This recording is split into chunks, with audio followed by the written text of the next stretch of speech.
Nabi Shallallahu Alaihi Wasallam bersabda, wahai manusia, kerjakanlah sholat sunnah di mana? Di rumah kalian. Bukan berarti di masjid nggak boleh, boleh Bapak Ibu.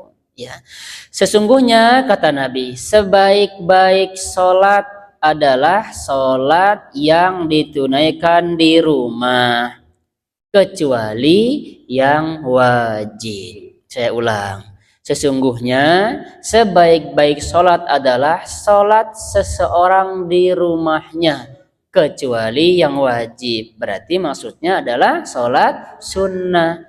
Tapi terkadang Bapak Ibu, karena media sosial sekarang gampang ngeditnya gampang, dipotong-potong nanti teh. Contoh nih, misal saya bilang sebaik-baik sholat adalah sholat yang di rumah. Sampai sana doang nanti dipotong teh. Akhirnya bapak-bapak scroll dan video tersebut adalah potongan dari hadis yang kita baca. Oh, berarti kata bapak-bapaknya, ibu-ibu kan sudah jelas ya di rumah. Akhirnya bapak-bapak bilang, berarti sholat di rumah, gak usah di masjid atau jauh-jauh katanya. Padahal kata Nabi selanjutnya, kecuali sholat wajib, maka bapak-bapak itu di masjid sholatnya. Yang wajib di masjid buat bapak-bapaknya. Nah, tapi di kita jangan kebalik. Jadikanlah sebagian sholat kalian di rumah. Artinya setelah sholat wajib, ibu sholat sunnahnya, bapak sholat sunnahnya di rumah. Itu jangan kebalik. Orang sudah selesai sholat, orang sudah selesai azan, dikumandangkan sudah azan, bapak, ibu sholat sunnahnya 2 rakaat, tambah lagi 2 rakaat, tambah lagi 2 rakaat, tambah lagi 2 rakaat. Bukan tempatnya. Bukan tempatnya. Tapi kejadian tidak kejadian. Apalagi di atas di tempat saya. Kamu sholat subuh Bapak Ibu, sudah sholat 2 rakaat, tambah lagi sholat 2 rakaat, tambah lagi sholat 2 rakaat, sampai 8 rakaat. Sehingga Bapak Ibu, orang-orang yang profesinya jadi sopir waktu subuh kesel. Dampaknya dia tidak berjamaah subuh lagi. Kenapa? Karena 1 orang 2 orang yang sholat subuh, yang sholat sunnah sebelum subuh terlalu soleh. Kemarin kita sudah baca hadisnya ya. Sholat sunnah sebelum subuh berapa rakaat? 2 rakaat. Jangan 4 rakaat, jangan 6, jangan 8. Terlalu soleh Bapak Ibu. Jadi 2 rakaat saja. Keutamaannya apa? Lebih baik daripada dunia dan seisinya. Kita udah bahas sekali lagi ya. Ibu kalau sholat sunnah 2 rakaat selesai. Yang dicontohkan oleh Nabi. Kalau tidak, 4 rakaat sebelum zuhur. Yang kita sebut dengan rawatib. Udah bahas kemarin. Ya Bu, mudah-mudahan ini dapat dipahami. Lanjut, 2 hadis. Ibu Rita. 2 berarti Bapak Ibu ya. Pertama, orang kalau sholat di rumah, sholat sunnah itu, maka Allah akan berikan kebaikan di rumah tersebut. Allah berikan keberkahan di rumah tersebut. 2, kita bahas yang kemarin, sebelum-sebelumnya, hadis tentang keutamaan membaca Quran.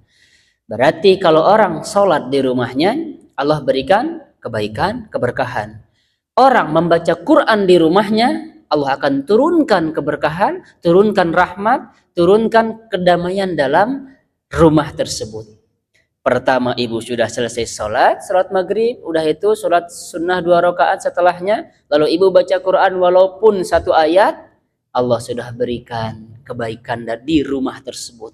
Allah buat rumah kita itu jadi sakinah, mawaddah, warahmah. Bukan hanya sekedar ucapan saja, tapi kita lakukan. Ibu-ibu sholat di rumah kan? Sholat di rumah. Baca Quran tidak? Baca Quran. Kalau bisa baca Quran sehari 1 juz, alhamdulillah Bapak Ibu. Kalau nggak bisa sehari 1 juz, ya sehari 1 halaman. Kalau nggak bisa 1 halaman, setengah halaman. Nggak bisa setengah halaman, 1 ayat. Masa 1 ayat nggak bisa? Masa 1 ayat nggak bisa, kan repot. 1 surat kan repot ini. 1 ayat aja, 1 ayat.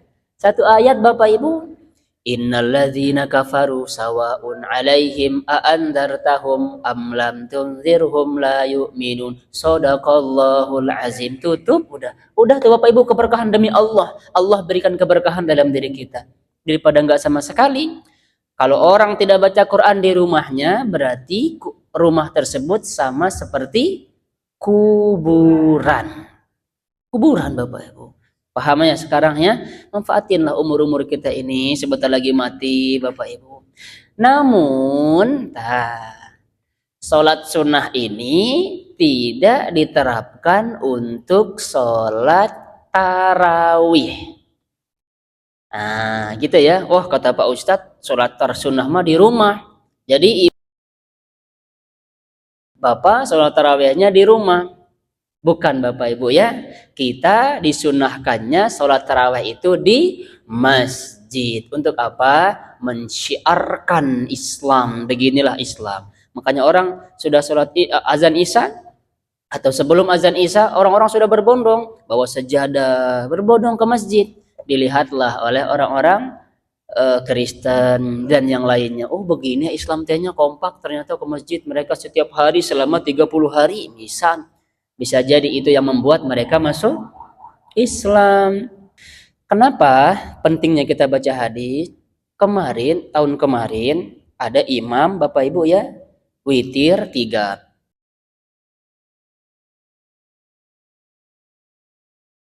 Dia berdiri. Subhanallah kata yang di bawah. Subhanallah. Imamnya pan bingung. Imamnya ngira itu 2 rakaat. Sudah tegak berdiri Bapak. Nah, sudah tegak.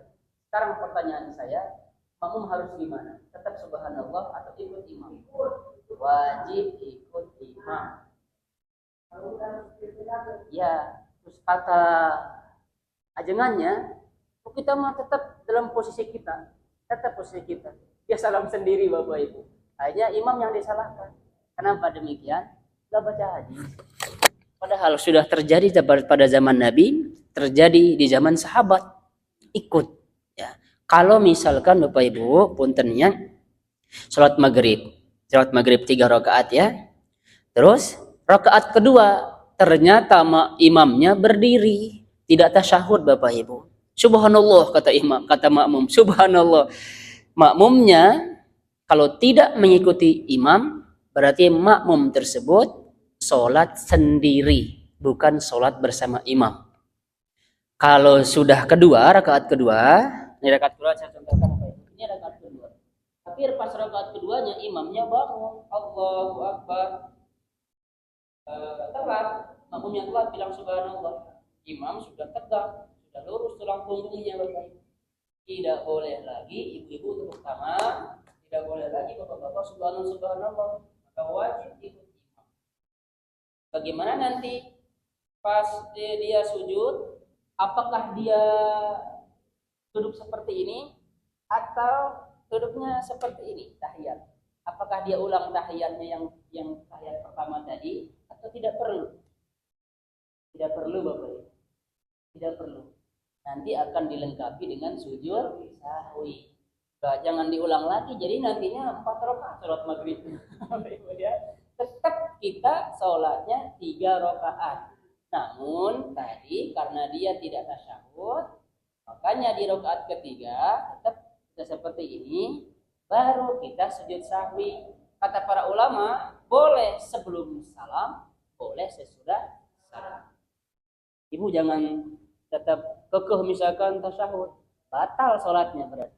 Contoh, Allahu Akbar, subhanallah, ibu tepuk tangan misalnya, tepuk tangan, dua ketang, kata imam, turun jadi, maka sholatnya batal.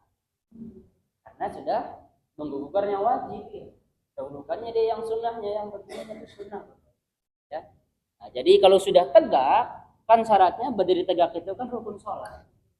Maka gugurlah yang tadi yang tasyahud dan kita lengkapi dengan sujud sahwi. Tapi ada yang berlebihan Bapak Ibu, karena nggak baca hadis. Imamnya tidak kunut, makmumnya sujud sahwi. Bayangin, berlebihan banget. Kita sujud sahwi itu karena tertinggal atau lupa yang wajib. Sekarang pertanyaan saya, apa ini namanya? Kunut itu wajib apa sunnah? Ngapain ibu sujud sahwi, kan keterlaluan itu mah. Keterlaluan pisan apa ibu ya. Baca kita kunut aja, kita sujud sahwi aja, kita mama imam biarin aja imam katanya. Salah ibu, bapak ibu. Itu terlalu fanatik. Ya, kita sujud sahwi itu kalau kita lupa yang wajib. Kalau yang sunnah repot nanti kitanya bapak ibu. Ya, paham sampai di sini? Paham? Mangga. Ah, mangga.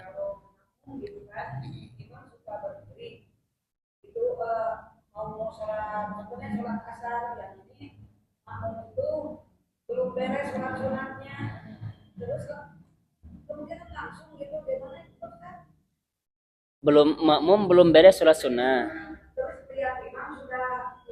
Heeh. Oh, iya. Heeh. Ya, dipercepat sholat sunnahnya. Karena itu terakhir. Kalau masih rakaat pertama, wajib dibubarin sholat ininya, udahan. Sholat sunnahnya udahan. Karena masih satu rakaat. Kalau misalkan satu rakaat lebih, percepat saja bacaan sholat sunnahnya, baru ikuti imam. Tapi kalau imam sudah Allahu Akbar, udah baca Al-Fatihah, ibu masih sholat sunnah, salah. Jadi udahan, dibatalin saja. Nah, batalin sholat sunnahnya, ikuti imam. Dapat pahala tidak tadi sholat sunnahnya? Dapat pahala. Walaupun nggak beres, dapat pahala yang 2 rakaat itu.